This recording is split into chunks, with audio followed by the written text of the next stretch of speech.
عمرك شفت الفيديو اللي بيقولك ازاي تجمع أول مليون جنيه في خلال 6 شهور، أو ازاي تقرا 200 كتاب في خلال شهرين، أو ازاي تعمل الجسم المثالي في خلال 30 يوم؟ عارف انت الفيديوهات اللي هي بتجيب لك إنجاز كبير وتربطه برقم صغير أو فترة صغيرة، فتحسسك إن انت تضرب لك دماغك كده، تحسسك إن الموضوع سهل، مع إن الحقيقة الموضوع مش سهل. هو بيضحك عليك وبيضحك على نفسه وبيضحك علينا كلنا، إن في الحقيقة الموضوع ده بياخد من الإنسان وقت كبير جدا عشان تحقق حاجة زي كده. وخلاف الوقت ده انت بتعمل حاجات كتير عشان توصل لها، وحاجات ان انت بتيجي على نفسك وبتيجي على كل حاجة انت بتحبها عشان انت عايز تارجت معين عايز توصل له.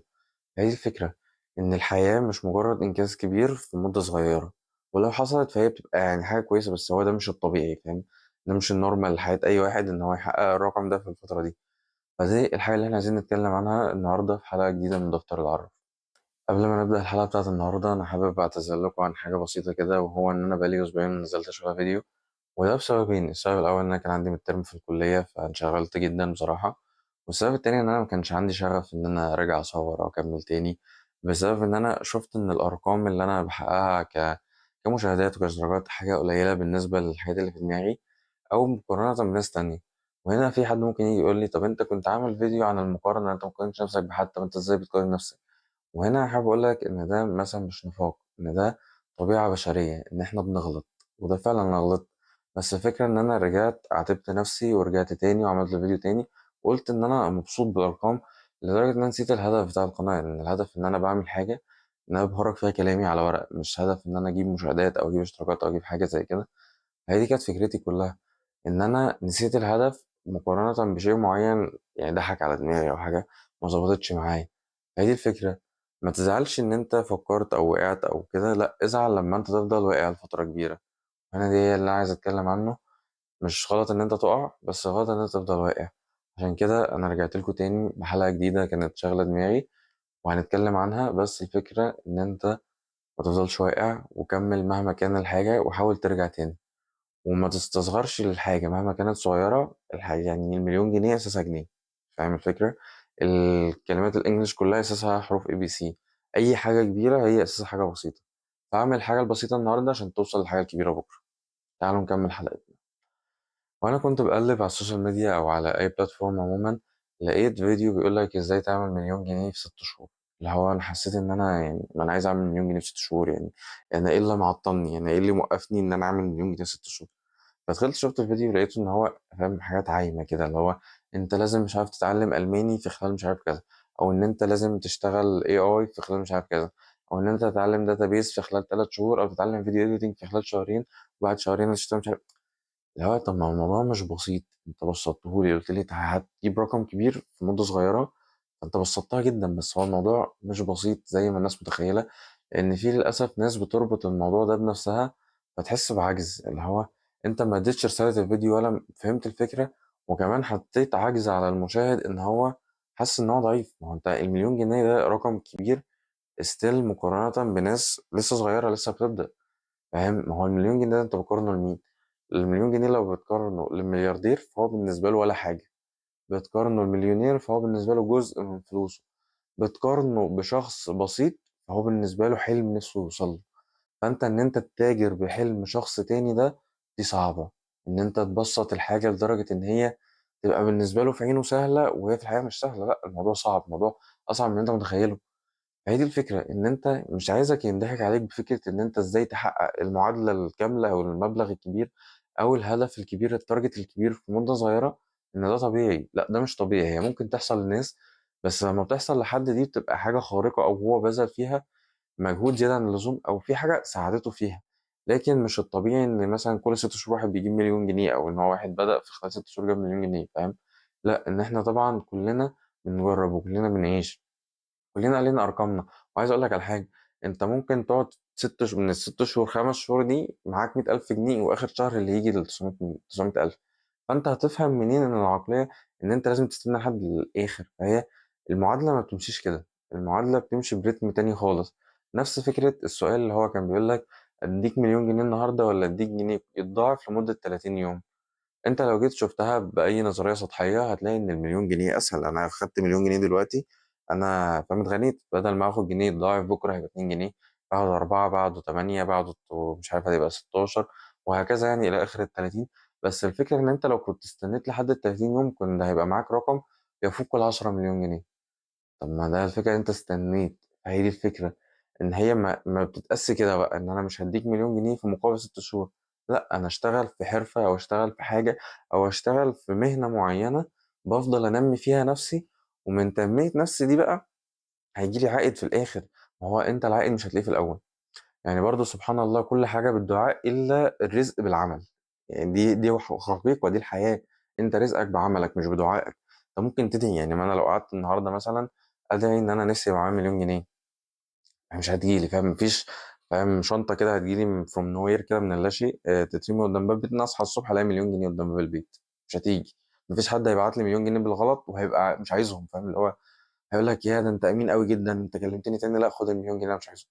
فمش هتيجي كده. لا، انت عشان تجيب المليون جنيه دي لازم تتعب، لازم تنزل تتعب في اي حاجه، تدور في اي حاجه، وما تستصغرش مهنه. يعني للاسف في ناس بتستصغر مهن صغيره او مهن حاجات بسيطه، يعني فبتنساها او بتحس ان انت عمرك ما هتجمع الرقم ده من الشغلانه دي او من المهنه دي. لا صدقني، انت من اي شغلانه هتعرف تجمع فلوس، يعني حرفيا. ده اللي بيجمعوا زباله بيجمعوا فلوس، فاهم؟ اللي هو حتى في شركات لتدوير المخلفات. فيعني ما تقنعنيش ان مفيش، يعني الشركه دي ما بتكسبش، يعني اكيد بتكسب، وبتكسب مبالغ كبيره جدا، لدرجه ان هي شركات عالميه، سواء في مصر، يعني في مصر او في اوروبا او في امريكا او في البلاد التانيه. لا، شركات وبيعملوا على منتجات، لدرجة إن في ألمانيا وفي أوروبا يعني بيبقى مثلا بتاخد الحاجة، تدفع جزء منها وبيجي لك تاني من الجزء ده بعدين وبيتضاعف وتاخد كوبونات وإلى آخره. فهم كده ما بيدفعوش فلوس في الأرض، فاهم؟ فأنت مهما كانت الشغلانة من وجهة نظرك بسيطة، إلا إن أنت لو اشتغلت فيها وعملت فيها، يعني اديت فيها من روحك، هتحس إن أنت ممكن تكافئ بعدين. فأنا هدفي من الحلقة بتاعت النهاردة إن أنا أوعيك لفكرة الحياة مش مجرد رقم كبير في مدة صغيرة. الحياة تجربة كاملة، هتعيشها من الأول للآخر. ممكن يبقى رزقك في آخر حياتك، يعني واحد يبقى عاش 40 سنة أو فيما أكتر يعني، واتغنى في سن ال40، وعاش 5 سنين مرتاح أو الفترة اللي هيموت فيها، فاهم؟ بس فضل 40 سنة بيشقى وبيتعب وإلى آخره يعني. بس هنا ملهاش علاقة إن هو، يعني هو لو كان فضل ما بيتعبش مثلا كان هيلاقي آخر 5 سنين أو الفلوس، المبلغ اللي خده في الآخر. لا، هي الفكرة كلها ان انت بتكافئ على مدار شغلك مش على كفاءة شغلك. دي برضو نفس الفكرة اللي عايز اقولها لك. يعني ربنا سبحانه وتعالى ما بيحاسبناش عن ان احنا بنعمل الشغل ازاي، على قد ما بيحاسبنا ان احنا اشتغلنا اصلا، ان انت قمت عملت، ان انت قمت اشتغلت. الفكرة ان انت من ان انت تروح تشتغل 8 ساعات في اليوم او تشتغل فترة معينة، مش فكرة ان انت بشتغل 8 ساعات وخلاص. لا، انا بروح اشتغل بحاول اعمل حاجة، مش بأدي، فاهم؟ اللي هو انا 8 ساعات رحتهم النهارده ايه وبعدين؟ ماشي، ما انت لو فكرتك كلها في مدة محددة او ان انا فاهم انزل 8 ساعات وخلاص، مش هتنجح. فكرة ان انت ازاي تطور ال 8 ساعات دولت لأحسن استفادة، المكان اللي انت فيه ازاي تطوره، ازاي تستغل العلاقات اللي حواليك، ازاي تستغل نفسك شخصيا، ان انت تشوف احسن حاجة فيك انت بتعملها وتبدأ تعمل منها حاجة ان هي تبقى مفيدة ليك او تنفعك او الى اخره يعني. يعني حرفيا في حاجات كتير في حياتنا هي بدأت من حاجات صغيرة. يعني شركات كبيرة جدا بدأت من أفكار تعتبر بسيطة، وأفكار بدأت في الجراج أو فكرة يعني بسيطة. يعني مثلا ليا أصدقائي عملوا مشروع اسمه غديوة. المشروع ده فكرته إن في ناس ما بتعرفش تعمل أكل في البيت وبيبقى نفسهم ياكلوا أكل في البيت، أكل بيتي يعني. وهم اتفقوا مع سيدات في البيوت بتعمل الأكل، وهم بيبيعوه لناس تانية عايزة الأكل ده. بالنسبة لك الفكرة بسيطة، بس هم حققوا منها ربح، أو إن هم ما شاء الله يعني، وربنا يوفقهم. هي فكرة بسيطة طلعت مشروع. ومن هنا الفكرة كلها إن أنت حاول ما تسمعش لحد، حاول ما تخليش حد يضحك عليك، حاول ما تخليش حد يقلل من إنجازك مهما هو كان عامل إزاي. ما تقللش من الدخل بتاعك على قد ما أنت تكون راضي بيه وعايز تطوره، لكن ما تقللش منه.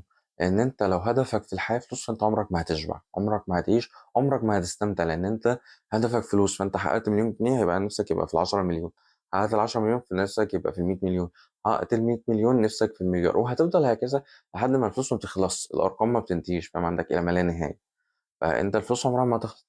لكن أنت لو هدفك حياة وإن أنت تعمل حاجة، فأنت مثلا لما تجيب 10 مليون هتخرج وتروح وتتفسح وتعمل بيزنس وتعمل مشاريع وتعمل حاجات كتيرة، هتعيش، هيبقى عندك حياة.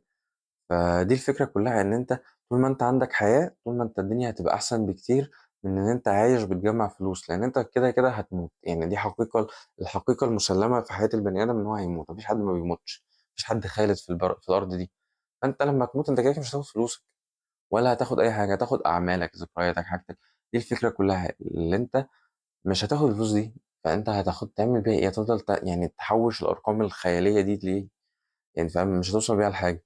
خلاص استمتع بيها، ان انت تعمل بيها حاجه كويسه. سافر تجربه انت نفسك تعملها، نعمل حاجه تخليك ان انت انبسطت بالعائد اللي انت عملته. لكن انت لو عشت الحياه لاجل المال، فانت ما عشتش، فاهم؟ انت ما جيتش. ومن هنا كانت في جمله جت في دماغي كتبتها وانا عمال بكتب في الحلقه، وهو: انهض يا عزيزي، فليس هناك لذة في الوقوع، إن لذة الحياة في الحياة. ودي هي الحقيقة، إن أنت طول ما أنت بتعيش وتنبسط بالحياة، وإن أنت بتقع وتقوم وتوصل لحاجة جديدة وهكذا، تحس إن أنت وصلت لحاجة جديدة. لكن إن أنت فضلت إن أنت عمال تتفرج على الناس، ما تعيش ورا الشاشة، فاهم؟ عيش في الحياة، انزل واعمل. لأن للأسف إحنا بقينا كتير قوي ورا الشاشات. يعني أنت لو فتحت أي بلاتفورم وشفت في عامل لايف، هتلاقي ناس بني آدمين كتير. طب الناس دي يعني عايشة بتعمل إيه؟ الناس دي عايشة، عندهم حياة، بيخرجوا، عندهم أهل. ما فين؟ طب ما انت اعمل لايف، سواء بتهين نفسك او ما بتستفادش حاجه، اعمل حاجه مفيده. اقعد مع عيالك، اقعد مع اهلك، اقعد مع باباك، اقعد مع مامتك، اقعد مع اولادك، اقعد مع حد استفيد بالحياه عموما يعني. انا بكلمك في فكره ان احنا ما خرجناش بره الحلقه، ان هي فكره ان انت تعمل انجازات كبيره من حاجات بسيطه، بس ان انت استغلالك لحياتك يعني او لاهلك، او ان انت تقعد معاهم وانت تديهم حاجات، ان هم مشاعر، فاهم؟ ان انت تسال عليهم، ان انت تفضل موجود. دي حاجات بسيطة بالنسبة لك، بس هي بتفرق في حياتهم وهتفرق في حياتك، إن أنت هتبقى راضي. يعني يوم لما الشخص ده يتوفى، مش هتيجي تفكر مرة تانية إن هو: يا ريتني كنت قاعد معاه، يا ريتني عملت، يا ريتني سويت، يا ريتني، يا ريتني، يا ريتني. طب ما ليه يا ريتك؟ ما هو أنت فيها، ما تقعدش تقول يا ريتني وأنت دلوقتي في الحياة. قوم اعمل، مفيش حاجة وقفاك، فاهم؟ قوم اعمل. عارف اللي هو يا ريتني أنزل الجيم؟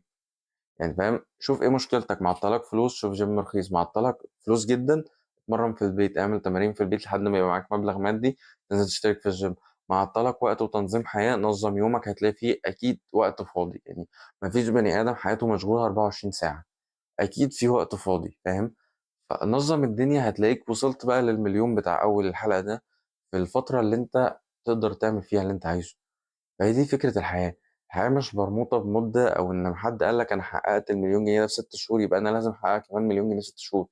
لا، ما تحققه في سنة، حققه في سنتين، حققه في 3. بس أنت طول ما أنت بتسعى هتوصل لحاجة. لكن أنت لو فضلت عمال تبص: ياه، ده حقق المليون في 6 شهور، يا بخته، أنا كمان عايز أحقق المليون في 6 شهور. وتفضل بقى تنزل تحت تلاقي: ياه، ده عمل جسمه في شهر، أنا كمان نفسي أعمل جسمي في شهر. يا فاهم، هتفضل كده لحد ما تقوم بقى. اول لما تقوم هتلاقي ان الدنيا دي كلها بتوصل معاك لاحسن حاجه انت عايزها. هي دي فكره الحياه. عيش الحياه، ما تاخدش تجارب الاخرين ان هي مسلمات. عيش تجربتك، وجرب تجربتك للنهايه، لان تجربتك اكيد مختلفه، واكيد الناس نفسها تسمع تجربتك لو انت عملت حاجه جديده. واتمنى ان حلقه النهارده تكون عجبتكم من دفتر العراف، وان شاء الله مفيش غياب تاني يعني، وان كده هو يعني، بس هو ان شاء الله ما وعدكوش يعني، بس احنا بنحاول، فاهم؟ كان معاكم فارس الطراز من دفتر العراف.